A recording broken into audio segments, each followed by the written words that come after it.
తాకట్టులో ఉన్న బంగారాన్ని విడిపించి ఆ రోజు ఆన్లైన్ రేటుకే మేము కొంటాం. Sharma gold company.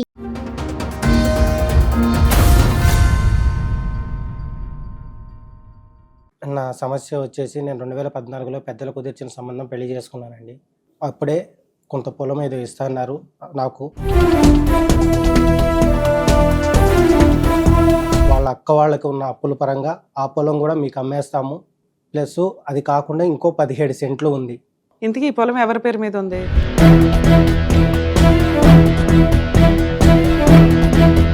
ఇంతకీ మీ వైఫ్ కి ఇస్తానన్న 30 సెంట్లు ఇచ్చారా, ఇవ్వలేదా? ఇంకా అది కూడా నా దగ్గర లేదండి. అది ఇవ్వకుండానే 17 సెంట్ల గురించి ఎందుకు మాట్లాడుకుంటున్నారు?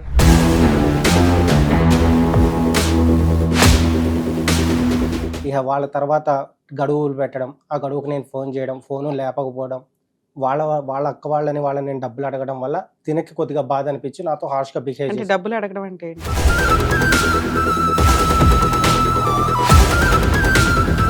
పొలం ఇవ్వకపోతే మేము కట్టిన డబ్బులు మాకు ఇచ్చేయమంటాం. ఏది 17 సెంట్ల గురించి అడుగుతున్నారా, 30 సెంట్ల గురించి? 17 సెంట్లకి 30 సెంట్లకి ఏది రిజిస్ట్రేషన్ మాకు చేయని అంటున్నారు.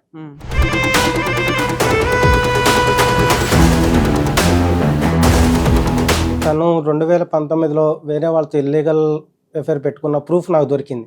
నేను నిన్ను ఒక్కసారి కలిసినందుకే నీకు బానిసని అయిపోయాని వేరే వ్యక్తికి పట్టింది.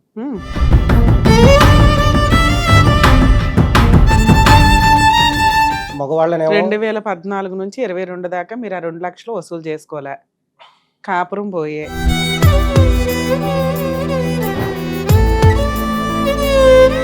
సార్ 2019 నుంచి ఎక్స్ట్రా మ్యారిటల్ అఫైర్స్ ఉన్నాయి అంటున్నారు. మరి ప్రెగ్నెన్సీ మీ వల్లే వచ్చిందని ఎలా అనుకుంటున్నారు?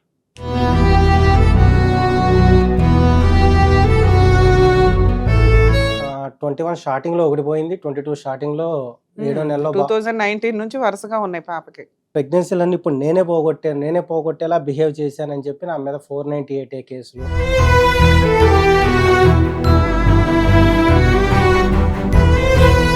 అక్రమ సంబంధాలు ఉన్నాయి మా ఆయనకి, 4-5 సార్లు ప్రెగ్నెన్సీలు తీయించాడు, అత్తమామలు హెరాస్మెంట్, హస్బెండ్ హెరాస్మెంట్.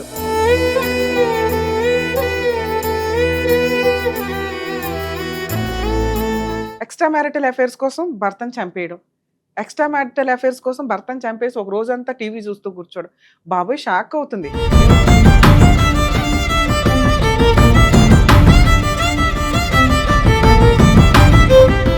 సార్ నమస్తే అండి. నమస్కారం. నా సమస్య వచ్చేసి నేను 2014లో పెద్దలు కుదిర్చిన సంబంధం పెళ్లి చేసుకున్నానండి.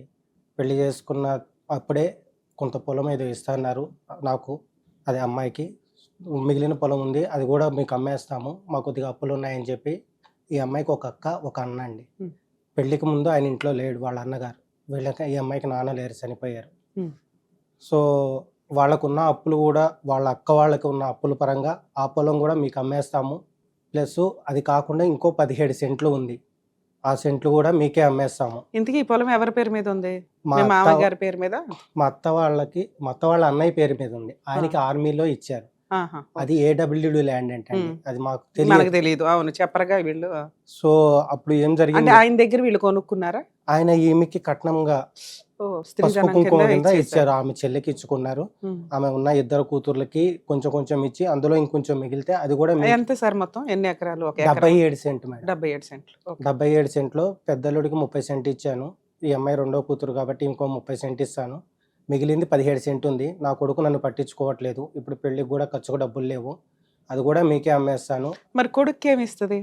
కొడుకుకి ఈమెకి పడదండి, ఇంట్లో ఉండరు, ఒక ఇంట్లో. పడకపోతే కొడుకుని రోడ్డు మీద వేస్తారా? అయితే అక్కడ జరిగిన సిచ్యువేషన్ ఏంటంటే ఆ పొలం కాగితాలు ఏదైతే అది 100 రూపీస్ స్టాంప్ పేపరేనండి, దానికి పట్టా బాక్సులు ఒకప్పుడు ఉన్నాయంటండి, 77 ఉప్పెన్లో అయిపోయినాయి అంట. ఇవన్నీ తర్వాత తెలిసినాయి మాకు. సరే అది కూడా అమ్మేస్తాను అంది. ఇంకా స్థలము ఇల్లు ఉన్న స్థలం 6 సెంట్లు ఉంది, అది మా కొడుకు ఇచ్చుకుంటాను. అప్పుడు జరిగిన వర్షన్ అదండి. సో దాని తాలూకా మేము ఒక 2,30,000 డబ్బులు కూడా ఇచ్చాము వాళ్ళకి, ఆ పొలం మాకు ఇస్తానంటే. ఇంతకీ మీ వైఫ్ కి ఇస్తానన్న 30 సెంట్లు ఇచ్చారా, ఇవ్వలేదా? ఇంకా అది కూడా నా దగ్గర లేదండి. అది ఇవ్వకుండానే 17 సెంట్ల గురించి ఎందుకు మాట్లాడుకుంటున్నారు? అంటే ఇది రిజిస్ట్రేషన్ అనేది, ఈ కాగితాలు వీళ్ళ దగ్గర లేవండి.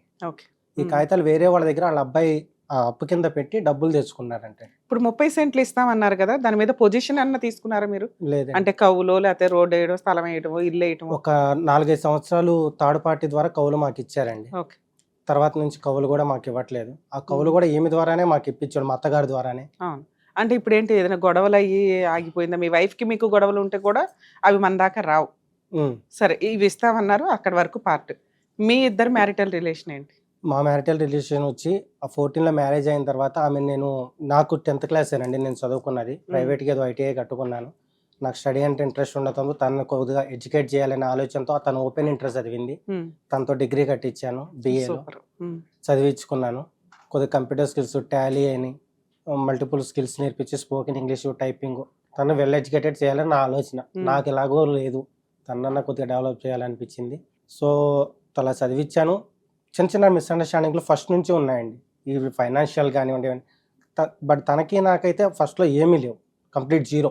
వాళ్ళ అక్క వాళ్ళని నేను డబ్బులు అడగడం వల్ల తినకి కొద్దిగా బాధ అనిపించి నాతో హార్ష్గా బిహేవ్ అంటే చేసి, డబ్బులు అడగడం అంటే ఏంటి? మేము ఇచ్చిన డబ్బులు పొలం ఇవ్వని అంటారు, పొలం ఇవ్వకపోతే మేము కట్టిన డబ్బులు మాకు ఇచ్చేయమంటాం. ఏది 17 సెంట్ల గురించి అడుగుతున్నారా? 30 సెంట్ల గురించి? 17 సెంట్లకి 30 సెంట్లకి ఏది రిజిస్ట్రేషన్ మాకు చేయని అంటున్నారు. మాకు చేయమంటే ఇంకా సో మీరు ఎప్పుడు ఇచ్చారు? ఆ 2 lakhs చేంజ్ ఏదైతే ఉందో అది ఎప్పుడు ఇచ్చారు? 2014 మేడం. పెళ్ళి అయింది అప్పుడే కదా సార్, అప్పుడే మీరు ఇది కూడా కొనేసుకుంటాను ఇచ్చేయండి కమాన్ అనేది సార్. 2014లో మాకు 2013 ఎండింగ్లో అమ్మాయిని చూడడానికి వెళ్ళాము. 2014 ఫిబ్రవరిలో ఎంగేజ్మెంట్ అయింది. 2014 మేలో మాకు మ్యారేజ్ అయింది. మేము మ్యారేజ్కి ముందే వీళ్ళంతా బేరాలు మాట్లాడుకున్నారు. ఏది మాకు మ్యాచ్ చూడడానికి వచ్చినప్పుడే బేరాలు మాట్లాడుకున్నప్పుడు కాగితాలు అడిగితేనే కాగితాలు ఎక్కడో ఉన్నాయన్నారు. ఆ కాగితాలు విడిపించాలంటే డబ్బులు లేవు. ఆ డబ్బులు ఎవరు ఇవ్వాలి? ఇది మేము అమ్మేస్తున్నాం కాబట్టి మీరే ఇవ్వండి, ఆ డబ్బులు మీకే అమ్మేస్తాం, మొత్తం మీరే తీసుకుంటున్నారు, మీ అండర్లోనే ఉంటుంది. అసలు ఈ ఎవరు మీ పెళ్లి సంబంధం కుదిర్చిన వాళ్ళు వాళ్ళకైనా బుద్ధి ఉండాలి. మా అసలు ఈ నాన్నమ్మ ట్రాన్సాక్షన్స్ పెట్టుకోకూడదు. మీరు ఒక 5 ఏళ్ళు కాపురం చేసి మీ అత్త మామలు ఏంటి, వాళ్ళ ఆస్తులు ఏంటి, వాళ్ళ పంచాయతీలు ఏంటి తెలిస్తే కొనుక్కోవడం ఒకటి, లేదా బయట వ్యక్తి కొనుక్కొని ఆ పెళ్లి ఖర్చులు ఆ అప్పులు ఏదో వాళ్ళు చూసుకుంటారు, మీకు వచ్చే 30 cents ఏవో మీరు తీసుకొని ఉండడం ఒకటి. పెళ్లి సంబంధానికి వెళ్ళి పొలాల బేరాలు చేసుకుంటామంటే అట్లా అసలు అక్కడే ఫైనాన్షియల్ దాని మీద మనకు ఒక పాయిజన్ చుక్క పడిపోద్ది. పడిపోయింది. గొడవలు స్టార్ట్ అవ్వడం కానీ, మన మెంటాలిటీ ఏంటో వాళ్ళ మెంటాలిటీ ఏంటో మనమని ఎస్టిమేట్ చేసే రేంజ్కి వెళ్ళిపోతారు అందరూ కూడా. సో మీరు ఆ టైంలో ఆ 2 మీకే పెళ్లి ఖర్చులు ఇవన్నీ ఉంటాయి. 2.5 lakhs ఎట్లా అరేంజ్ చేసుకున్నారు? నేను గత 20 సంవత్సరాలుగా చేస్తాను. మా అమ్మగారు కూడా ఒక పని చేస్తారు, అంటే ఒక చిన్న పాపాయిని పెంచుకుంటారు, వేరే వాళ్ళ బ్రాహ్మణ్స్, వాళ్ళ సాఫ్ట్వేర్స్. సో ఆవిడ ఏదో పని చేసి మా ఈ దాచుకున్న డబ్బులన్నీ పెళ్లి టైంకి వాళ్ళకి ఇచ్చారా? మా నాన్నగారు వెల్డింగ్ వర్క్ చేస్తారు. మీరు ఎంతమంది? నేను ఒక అక్కండి నాకు. ఆమె వాళ్ళు ఇక్కడే ఉంటారు కానీ వాళ్ళ సబ్జెక్ట్ వేరండి. సరే 2014లో మీరు ఆ అమౌంట్ ఇచ్చారు, అది అవ్వలే. మీరు ఎప్పటి నుంచి అడగడం స్టార్ట్ చేశారు? మేము ఒక 6 నెలల పాటు ఆ పొలం గురించి దానికి పట్టా పాస్బుక్ పుట్టించడానికి నేను తిరిగానండి. మా అత్త వాళ్ళ అన్నయ్యతో కలిపి తిరిగారు వాళ్ళ ఇంటికి వచ్చినప్పుడు. సో ఆయనతో పాటు తిరిగిన తర్వాత ఎవరైతే యాక్చువల్ ఓనరో ఆయన అదే అనుభవదారుడు ఆయన పేరు మీద ఉంది, పట్టాదారుడు ఏడబ్ల్యూడి అని ఉంది. సో ఆయన తిరిగితే అవ్వద్దని విఆర్ఓ గారు చెప్తే ఆయన పట్టుకుని తిరిగి, సో ఆయన నీ పేరు మీద రాస్తాను, నువ్వు ఆల్రెడీ డబ్బులు ఇచ్చావు కదా అని వీళ్ళందరితోనూ చెప్పాడు. చెప్పిన తర్వాత ఆయన పేరు మీద శిస్తు కట్టిన తర్వాత ఇక నీ పేరు మీద రాయాలంటే ముందు మీ అత్తను అడగన్నారు. మీరే చెప్పారు కదా పెదనాన్న అంటే, లేదు మీ అత్త చెప్తేనే అన్నారు. ఆమె నీకు ఎట్లా రాస్తాం, నీకు రాయమంది. నాకు రాయకపోతే ఇక మా వదిన్ని మా అత్తగారు వాళ్ళని మరి మా వాళ్ళు డబ్బులు కట్టారు కదా, మా తల్లిదండ్రులుగా మేము కానీ కొంచెం ఆ డబ్బులు ఇచ్చేయండి అంటే చెట్లకు కాస్తున్నాయా అంది మా వదిన. అదేంటమ్మా, మేము కష్టపడి రూపాయి రూపాయి ఇవన్నీ చేసుకున్నాం కదా, ఇదేమి మేము దొంగతనంగా చేసింది కాదు, ఓపెన్గా ఉన్నది అందరికీ తెలిసిందే కూడా అని చెప్పంటే ఆమె ఇక అక్కడి నుంచి స్టార్ట్ అయిందండి. ఇక వాళ్ళ తర్వాత గడువులు పెట్టడం, ఆ గడువుకు నేను ఫోన్ చేయడం, ఫోను లేపకపోవడం, అట్లా ఈమె దాకా ఏ సబ్జెక్ట్ వచ్చేది కాదు. ఎందుకంటే ఆమెకి ఈ సబ్జెక్ట్తో సంబంధం లేదు, నా భార్యకి తెలియదు కాబట్టి. తెలియదు, తెలిసిన కొంతవరకు తన పాత్ర అది కాదు, తనని అందులో ఇన్వాల్వ్ చేయలేం. ఎందుకంటే ఒక ఆడపిల్ల మా ఇంటికి తెచ్చినాక తను మా పిల్ల, కష్టం వచ్చి నష్టం నేనే భరించాలి, ఆ ఉద్దేశంతోనే ఉన్నాం. కానీ తనకి నాకు ఫైనాన్షియల్ ఇష్యూస్ అయితే ఏమీ లేవండి.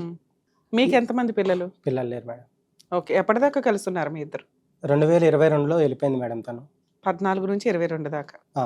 మధ్యలో కూడా 2017లో ఫైనల్ ఇయర్ ఎగ్జామ్స్ రాయడానికి వెళ్ళింది అక్కడే, డిగ్రీ కూడా అక్కడ ఎగ్జామ్స్ రాసింది. ఆ ఎగ్జామ్స్ రాసిన తర్వాత రాలేదు. ఏదో చిన్నవి ఉన్నాయండి, మిస్అండర్స్టాండింగ్స్ ఉన్నాయి, చిన్న ఫ్యామిలీ వరకు మా ఇద్దరిలో. మరీ హై రేంజ్లో చెప్పుకునేంతగా అయితే ఏమీ లేవు. సో వాటి వల్ల తను నేను రాదలుచుకోలేదు అని చెప్పంది. రాదలుచుకోలేదు కరెక్ట్ కారణం చెప్పమ్మా, నాకు అర్థం అవ్వాలి కదా. అంటే మా ఇంట్లో ఒకటే పద్ధతి మేడం, మగవాళ్ళనేమో 2014 నుంచి 22 దాకా మీరు ఆ 2 లక్షలు వసూలు చేసుకోలే, కాపురం పోయే, ఆ 30 సెంట్ల మీద ఒక 2-3 సంవత్సరాలు ఏదో కౌలు డబ్బులు నామకే వస్తూ వచ్చినాయి అంటున్నారు కానీ అవి కూడా ఎంతవరకు నిజమో తెలియదు. అవి అడుగుతుంటే మీ వైఫ్ కూడా ఆళ్ళకే సపోర్ట్ చేస్తది తప్ప మీకు చెయ్యదు. ఈలోపు మీకు పిల్లల పుట్ల ఈవిడనేదో చదివిస్తూ వచ్చారు. ఏం కంప్లీట్ చేసింది ఫైనల్‌గా ఆవిడ? తను 2019లో వేరే వాళ్ళతో ఇల్లీగల్ అఫైర్ పెట్టుకున్న ప్రూఫ్ నాకు దొరికింది. అంటే నేను కళ్ళారా చూసింది కాదండి. అందులో చాటింగ్‌లో చూసిందేమంటే, నేను నిన్ను ఒక్కసారి కలిసినందుకే నీకు బానిసనయిపోయా అని వేరే వ్యక్తికి పెట్టింది. హ్మ్. ఇదేంటమ్మా, yeah! I love you, I miss you అందులో అలాంటివి చాలా ఉన్నాయి ట్రాన్సాక్షన్స్. నేను దానన్నిటి గురించి ఏదో అట్రాక్షన్ మీద పెడతారు అలాంటియి అంటే, ఇలాంటిది పెట్టావంటే ఇది కరెక్ట్ కాదమ్మా అని నేను ఒకటే మాటాడా. ఏదో క్యాజువల్‌గా పెట్టాను, చానాళ్ళ తర్వాత మెసేజ్ చేశాడు అని చెప్పాను. అతను ఎలా పరిచయం అంటే 2019లో హోండా షోరూమ్‌లో మెయిడ్ జాబ్ చేసింది. అక్కడ పరిచయం. అతను అందులో ఫైనాన్స్, ఈమె రిసెప్షన్. ఓకే. హ్మ్. మహేంద్ర ఫైనాన్స్‌లో చేసేవారు. అతని భార్య కానిస్టేబుల్. నాకు ఈ వివరాలన్నీ, ఆమె చాటింగ్‌లన్నీ నాకు తెలిసినియి. పోలీస్ స్టేషన్‌లోకెళ్ళి ఆ అవతల కానిస్టేబుల్ ఆమెని పిలిపించి మాట్లాడి అన్నీ చేశాం. నా కాపురం నేను చూసుకుంటానన్నా అని చెప్పంది ఆ అమ్మాయి. సరే, తను ఆడపిల్లే. తనని ఇందులోకి లాగడం నాకు ఇష్టం లేదు.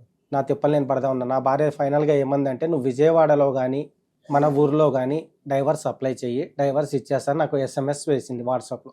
చేసిన తర్వాత ఆమె చెప్పిన ప్రకారం ఎందుకమ్మా మనం కాపురం ఇక్కడ చేసాము. ఏ అడ్వకేట్ గారిని అడిగినా ఇక్కడికే వచ్చి చేసుకోమంటున్నారు.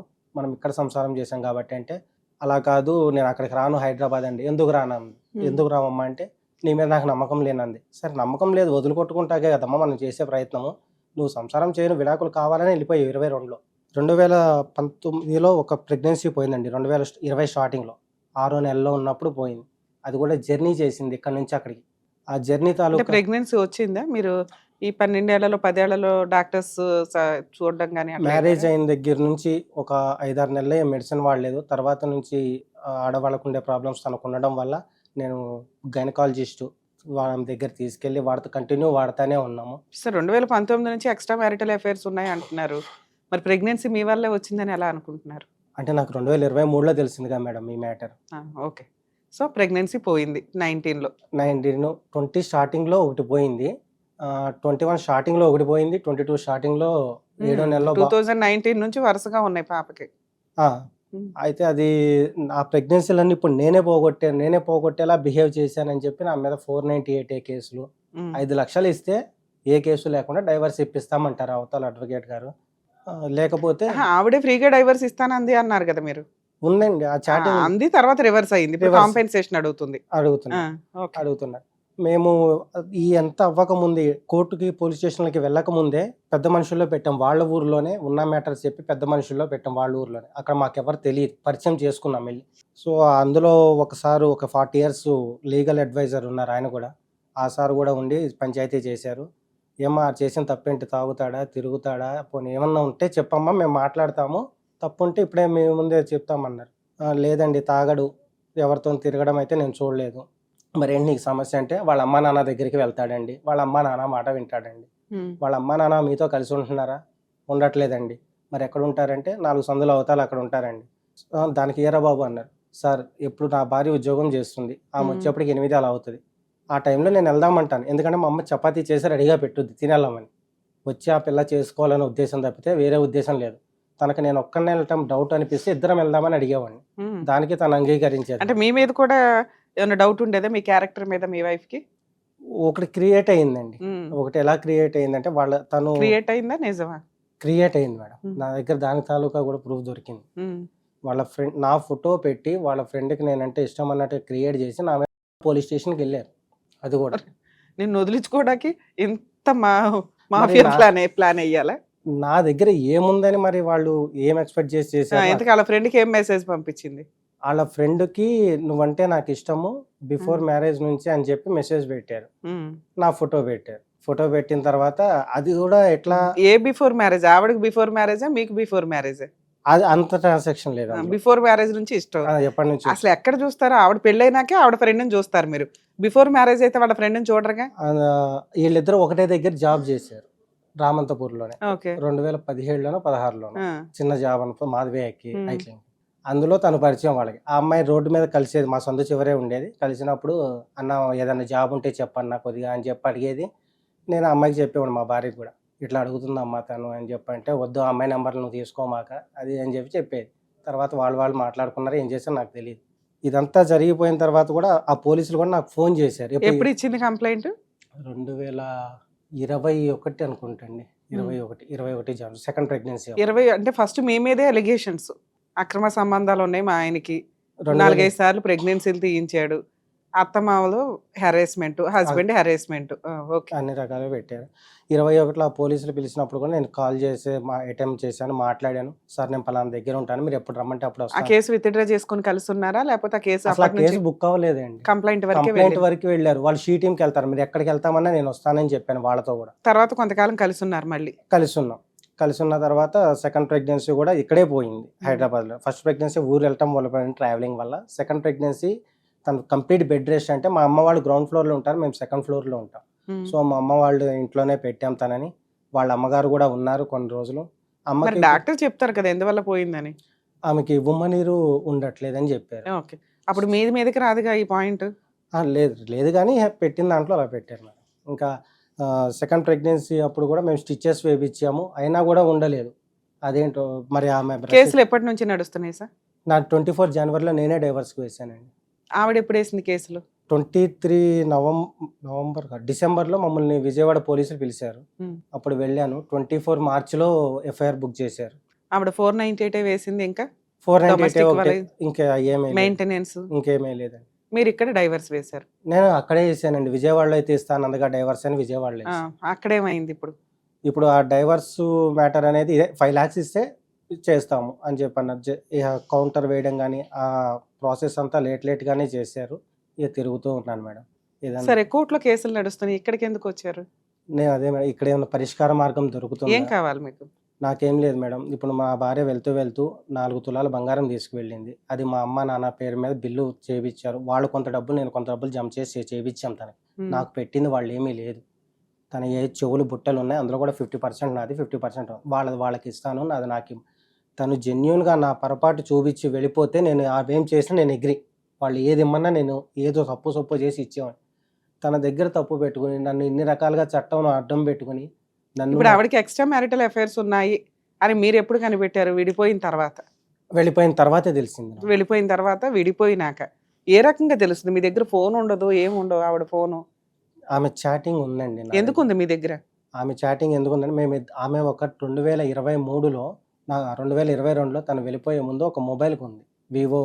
ఆ మొబైల్ మీ దగ్గర ఉండిపోయింది? మొబైల్ ఉంది. సో ప్రీవియస్ చాటింగ్ మీకు దొరికింది? ఇద్దరు ఐడీలు ఉన్నాయి అందులో. ఎందుకంటే మరి అవి మీరు డైవర్స్ లో మెన్షన్ చేశారా? ఏది అందులో మెన్షన్ చేయలేదు. ఎందుకని? అందులో వద్దన్నారు. నీకు డైరెక్ట్, ఎందుకంటే ఆ సారు అవతల అడ్వకేట్ ఏమన్నారంటే ఈ చాటింగ్ ఉంది సార్ అంటే, అది కూడా నువ్వే చేసావని చెప్పి ఆ సార్ అంటున్నారు. దాని తర్వాత అయిన చాటింగ్లు కూడా అన్నీ ఉన్నాయి, ఇంకా వేరే వాళ్ళకి పెట్టిన మెసేజ్లు అన్నీ కూడా ఉన్నాయి. మీరేమో ఆవిడే చేసిందండి, నాకు సంబంధించిన చాటింగ్లో ఏవైతే మెసేజ్లు ఉన్నాయో వాళ్ళ ఫ్రెండ్ మీద నేనేదో ఇంట్రెస్ట్ చూపిస్తున్నట్టు పెట్టింది అంటున్నారు. వాళ్ళ అడ్వకేట్ ఏమో నువ్వే పెట్టావు, మొబైల్ నీ దగ్గరే ఉంది కదా అంటున్నారు. మొబైల్ నా దగ్గర అందులో ఐడీలు ఉన్నట్టు వాళ్ళకి ఈ రోజు కూడా తెలియదు. తెలియదు. వాళ్ళు అన్నారు కదా అని చెప్పి మీరు భయపడిపోయి కోర్టులో పెట్టకుండా ఆపేశారు? కోర్టులో అయితే పెట్టలేదు, ఉన్నాయి. మా అడ్వకేట్ కి చూపించాను అక్కడ. ఇలా అసలు మీ అడ్వకేట్లకు తెలుసా ఇక్కడ దాకా వస్తున్నారు మీరని? తెలియదు, చెప్పలేదండి, నేను ఎవరికి చెప్పలేదు. మా తల్లిదండ్రులకి చెప్తా. కోర్టులో కేసులు నడుస్తున్నప్పుడు ఇక్కడ దాకా వచ్చి యూజ్ ఉంటుంది. బోత్ సైడ్స్ అడ్వకేట్స్ ఉంటారు. గబుక్కుని నేను సెటిల్మెంట్ మాట్లాడదామన్నా, ఫోన్ చేసి మాట్లాడదామన్నా, కోర్టులో ఉన్నాయి సార్ మేము చూసుకుంటాం అనడానికి ఎక్కువ అవకాశాలు ఉంటాయి కదా. కేసు వేశారు, వాళ్ళు 5 lakhs అడుగుతున్నారు. మీరు ఏదైనా బార్గెనింగ్ స్టార్ట్ చేయొచ్చు? చేసామండి. ఎంతవరకు ఉన్నారు మీరు? మేము ₹1,00,000 వరకు ఇస్తామని చెప్పామండి. వాళ్ళు ఏమంటున్నారు? వాళ్ళు ఇంకేం తగ్గలేదా? లేదండి. 4 ఇవ్వండి, 4.5 ఇవ్వండి, 3 ఇవ్వండి అని. మేము మాది ఏది ఉందో అవి ఉన్నాయి ఇప్పించేయండి, అమ్మాయికి ఏం కావాలంటే ₹1,00,000 ఇస్తామని చెప్పామండి. మీ గోల్డ్ ఎంత ఉంటుంది? నాది 4 తులాలు ఉంటుందండి. అది ఇది ఒకటే అయ్యింది. అప్పుడు గోల్డ్ ఇచ్చి ₹1,00,000 తీసుకోవాల్సిన అవసరం ఏముంది ఆవిడకి? ఆల్రెడీ ఆవిడ బాస్కెట్ లో గోల్డ్ ఉంది అంటున్నారు. గోల్డ్ ఉంది, మా పేరెంట్స్ కట్టిన డబ్బులు ఉన్నాయి. పొలానికి మరి ఎన్ని సంవత్సరాలు మీతో కాపురం చేసినందుకు ఏమి ఇస్తారు? నేను ఆమెకి చదివించి ఆమెకి దారి చూపించాను కదా. ఎంత ఖర్చు అయింది? ఖర్చు పరంగా నేను లెక్కలేదు మేడం. డిగ్రీ చదివించా, స్కిల్స్ నేర్పించాను, కంప్యూటర్ అట్లా. ఇప్పుడు ఆవిడకి ఎంత శాలరీ వస్తుంది? తెలియదు మేడం. మీ దగ్గర ఉన్నప్పుడు ఎంత వరకు వచ్చింది మాక్సిమం? ఒక 20 వరకు వచ్చేది. జెంట్స్ పరిస్థితి ఎంత అధ్వానంగా ఉందో ఒక్కొక్క కేసు మాట్లాడుతుంటే మనకు అర్థమవుతూ ఉంటుంది. ఈయన చెప్తున్న ప్రాసెస్ ఏంటి? నేను నా భార్యని 0లో ఉండగా తెచ్చానండి, మ్యాక్సిమం ఇంటర్ కంప్లీట్ అయింది.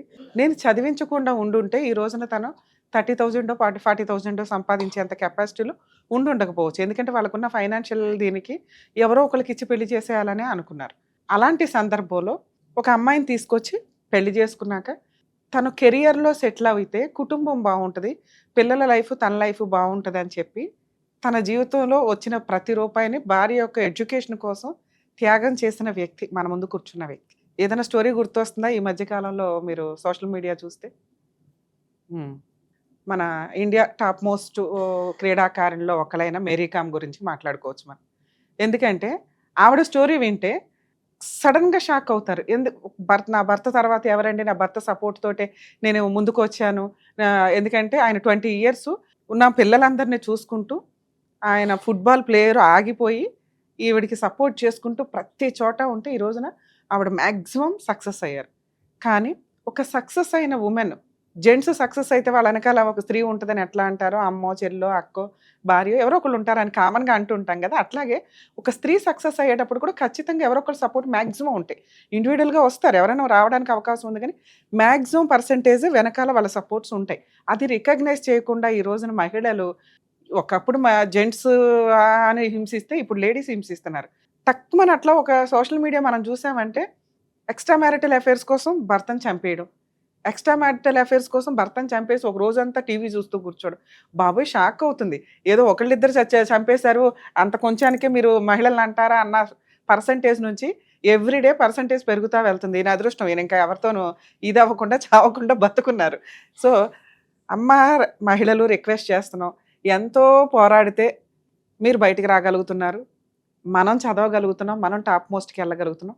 దాంతోపాటు మన నాన్న ఉంటాడు, మన అన్నయ్య ఉంటాడు, మన పిల్లలు ఉంటారు. భర్త ఒక్కడే విలన్ కాదు, భర్త ఈ పాత్రలు కూడా ఉంటాయి. ఆయన ఒకళ్ళకి కొడుకే, ఆయన ఒకళ్ళకి అన్నయ్యే, ఆయన ఒకళ్ళకి తండ్రి కిందే లెక్క. నీ భర్త క్యారెక్టర్లోకి వచ్చేసరికి విలను అనే పాత్ర నచ్చకపోతే బోళ్ళని లీగాలిటీ ఉన్నాయి. ఎలాగో లీగాలిటీ కూడా ఆటోమేటిక్గా వీక్ అవుతుంది మనం చేస్తున్న పనులకి. పనికి మాలిన కేసులు యూజే లేదు. ఆయన మాట్లాడుతున్న దాంట్లో ఎక్కడ తప్పు అనిపిస్తుందో చెప్పండి? ప్రాపర్టీ కొనటానికే, పెళ్ళికి వెళ్ళి ప్రాపర్టీ కొనటం 100% రాంగ్. నేను డే 1 నుంచి ఆయన తిడుతున్నా. పెళ్ళే, ఆ టైంకి వెళ్ళి మన పంచాయతీలు చేసుకోకూడదు. ఆ డబ్బు నీళ్ళల్లో పోసినట్లే. ఆ పాయింట్ మీద ఎప్పుడైతే అడుగుతాం, ఎందుకంటే వీళ్ళు కష్టార్జితం, ఇదేదో కోట్ల ఆస్తున్న వాళ్ళు పోతే పోయిందిలో ₹1,00,000 అనటానికి లేదు. సో అప్పుడు వాళ్ళు ఎట్లా మాట్లాడతారు? మా 2 లక్షలు మేము జీవితకాలం సంపాదించుకున్నవి అవి ఇవ్వండి అన్నప్పుడు మ్యారిటల్ రిలేషన్ డ్యామేజ్ అవుతుంది. మ్యారిటల్ రిలేషన్లో ముందుగా ఫైనాన్షియల్ విషయాల్లో జాగ్రత్త పడండి. 2, మహిళ తీసుకొచ్చుకున్నప్పుడు ఆ అమ్మాయిని సపోర్టింగ్గా చదివిస్తే దయచేసి వాళ్ళు విశ్వాసంగా ఉండండి. ఎందుకంటే ఈ రోజున ఇండియాకు ఒక రిప్రజెంటేటివ్ వ్యక్తి చాలా హీనంగా భర్తని, అతను ఫుట్బాల్ ఆడితే మాత్రం గల్లీలో ఎవరు ఆడతారో ఆయన అట్లాంటోడే, ఏం బీగుతాడో ఆడి మాత్రం ఏమన్నా నేషనల్ గొప్పవాడు అయ్యేవాడా, నా సంపాదన మీద ఒక జంటు తినడానికి లేదు అని మాట్లాడారు. నిజంగా ఆ పాయింట్ మీద మనం మాట్లాడుకుంటే 20 years ఆయన ఒక స్త్రీ ఇంట్లో కూర్చొని 20 ఏళ్ళు భర్తకి సేవలు చేసుకుంటూ పిల్లల్ని పోషించుకుంటూ ఉన్నప్పుడు అది ఇంట్లో పని కిందే కన్సిడర్ చేస్తారా? ఆవిడ ఒకవేళ భర్త నువ్వు 20 ఏళ్ళు పడి కూర్చొని తిన్నావు, వెళ్ళి ఏదైనా జాబ్ చేసుకొని నువ్వు చావచ్చు కదా అని అన్నప్పుడు ఆ అమ్మాయి బయటికి వెళ్ళి జాబ్ చేసుకుంటుందా? చేసుకోదు. మన ఇండియన్ లా ప్రొటెక్షన్స్ ప్రకారం మెయింటెనెన్స్ క్లెయిమ్ చేసుకుంటుంది. మరి ఇప్పుడు ఆ హస్బెండ్కి మెయింటెనెన్స్ వస్తుందా రాదా? క్వశ్చన్ మార్క్ జనాలకి. ఖచ్చితంగా అండి. అతను ఈ అమ్మాయికి సంబంధించి 20 yearsలో తన లైఫ్ మొత్తం కుటుంబానికి పెట్టాడు కాబట్టి అతనికి ఈ రోజున 0 ఇన్కమ్, రోడ్డు మీద పడేసినట్లు లెక్క ఆయన్ని ఒక రకంగా మాట్లాడితే. అదేంటి మేడం జెంట్స్కి సపోర్ట్ చేస్తారు అంటే, ఈచ్ కేసు డిఫరెంట్. అన్ని కేసులు జెంట్స్కి సపోర్ట్ చేయరు. చేసే కెపాసిటీ ఉండి ఏమి పట్టించుకోకుండా తాగుబోతులు అయ్యి ఉండి ఫైనాన్షియల్గా వీక్ అయ్యి ఉండి ఇంట్లో అక్రమ సంబంధాలు పెట్టుకుని భార్యని హింసిస్తూ ఆవిడ జాబ్ చేస్తుంటే వీళ్ళకి మెయింటెనెన్స్లు రావు. ఇలాంటి వ్యక్తి ఎవరైతే మేరీ కామ్ హస్బెండ్ ఉన్నారో ఆయన రెస్పాన్సిబుల్ హస్బెండ్ కింద, ఫాదర్ కింద, ఇంట్లో ఒక భార్య చేసే పనిని ఆయన క్లియర్గా చేసుకుంటూ వెళ్ళారు. ఆవిడ ఎక్స్ట్రా మ్యారిటల్ అఫైర్స్ ఉన్నాయనేది ఒక ఎలిగేషన్. దానివల్ల అమ్మాయి మాట్లాడుతున్న విధానమే అర్థమవుతుంది భర్తను అట్లా వాడుకొని 20 years తర్వాత బయటపడేసింది అని. ఖచ్చితంగా ఆయన కనుక ఫ్యామిలీ సెటిల్మెంట్ డైవర్స్ కేసులో వెళ్ళి ఆయన ఎలిమినీ కావాలని క్లెయిమ్ చేసిన, మెయింటెనెన్స్ కావాలని క్లెయిమ్ చేసిన, తన ఇన్కమ్ నుంచి మ్యాక్సిమం అతనికి ఆర్డర్ అవుతుంది. జెంట్స్కి కూడా మెయింటెనెన్స్ వస్తాయి అంటారు చూసారా, ఇలా రేర్ కేసులు. ఇక ఈయన విషయం కూడా అంతే. ఒక మహిళకి సపోర్ట్ చేసి ఎడ్యుకేషన్ కంప్లీట్ చేసి అన్నీ చేసిన తర్వాత మిమ్మల్ని మీరు పోషించుకునే కెపాసిటీ ఉంది. ఒక వ్యక్తి యొక్క ముష్టి మీద ఆధారపడకండి. ఇక్కడ మీరు మాట్లాడుతున్న పెద్ద వేరియేషన్ వచ్చి ఒక 5 lakhs. జీవితకాలం ఒకవేళ మీరు చదవకుండా ఉండి ఏ జాబు చేయకుండా ఉంటే నేను రిక్వెస్ట్ చేసేదాన్ని ఏమని, సార్ అడ్వకేట్లకి పెట్టాలి, కోర్టు చుట్టూ తిరగాలి, మెంటల్ టెన్షన్స్, వాళ్ళు 5 అంటున్నారు, మీరు ఒక 2-3కి వెళ్ళండి సార్, అయిపోయినాయేవో అయిపోయినాయి అని. కానీ ఆయన తన జీవితంలో సంపాదించింది స్టార్టింగ్లో కొంత ఇచ్చేశారు, ఆఫ్టర్ 8 years సంపాదించిందంతా చదువుకి వీటికి వాటికి పెట్టుకుంటూ వెళ్ళారు. ఇలాంటి వ్యక్తులు దయచేసి మెయింటెనెన్స్లో అలిమినీలో అడక్కండి. డిగ్నిటీగా చక్కగా ఈజీగా డైవర్స్ ఇచ్చే కేసులు ఇవి. ఇక దీనికి మీ అడ్వకేట్ ఫీజులు అయినాయి అవని ఇవని అంటే వేశారు ఒక false case, 498 case, extra marital affairs ఉన్నాయి, మీరు క్రియేట్ చేశారు వాళ్ళు క్రియేట్ చేశారని. నచ్చకపోతే వదిలేయాలా, లేకపోతే కాపురం చేయడం కోసం ఏం కావాలో ఆ ఎలిగేషన్స్లో ప్రొసీడ్ అవ్వాలి తప్ప కాంపెన్సేషన్ ఇస్తేనే అంటే మీకు జరగాల్సినవి ఆల్రెడీ బయట జరుగుతున్నాయి. మేబీ ఇప్పుడు ఈయన ఒక్క సైడే విని మీకు అగైనెస్ట్గా నేను మాట్లాడట్లా. ఒక మహిళగా మీరు అటువైపును కూడా నేను ఎస్టిమేట్ చేయగలను. నిజంగా మీరు డిగ్రీ కంప్లీట్ చేయకుండా ఇంట్లోనే ఉండి ఈ రోజున మీ హస్బెండ్ మిమ్మల్ని వదిలేసి ఉండి ఆయనకి ఎక్స్ట్రా మ్యారిటల్ అఫైర్స్ ఉంటే సార్ ఖచ్చితంగా కాంపెన్సేషన్ ఇవ్వండి అని అంటాం. మీరు చదువుకుంటున్నారు, జాబ్ చేస్తున్నారు, మీకు మెయింటెనెన్స్ రాదు, అలిమినీ అనేది కోర్టు ఇవ్వదు, డైవర్స్ ఇస్తే ఎక్కువ మీ కేసులు. సో ఈయన డైవర్స్ అడుగుతున్నారు కాబట్టి మీరు కాపురం చేయడానికి ఇంట్రెస్ట్ లేరు కాబట్టి డైవర్స్ కేసు ఈజీగా గెలుస్తారు.